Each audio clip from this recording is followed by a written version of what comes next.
j'étais pas élu de notre assemblée en 2025, donc ce serait impertinent de commenter l'exécution du budget de la préfecture de police. En revanche, ça m'autorise un regard candide. Ce budget spécial abonde le budget général de l'APP. Il relève du droit des collectivités territoriales, mais il est préparé et présenté par le préfet de police.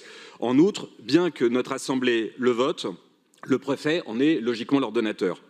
En dépit du fait que la contribution de la ville de Paris représente plus d'un tiers de ce budget spécial et une part significative du budget parisien, cette contribution est régie par une clé de répartition qui fixe la part des collectivités. Ce système, à notre sens, n'est pas satisfaisant. La Cour des comptes l'a jugé complexe et obsolète.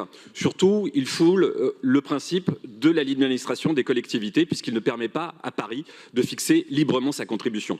Or, avec mes collègues du groupe Paris Liberté, nous croyons à la responsabilité politique. Élaborer un budget, c'est faire des arbitrages, c'est fixer des objectifs politiques. À la région Île-de-France, avec Valérie Pécresse et mon collègue Frédéric Pechtin, nous avons multiplié par 6 en 10 ans le budget de la sécurité.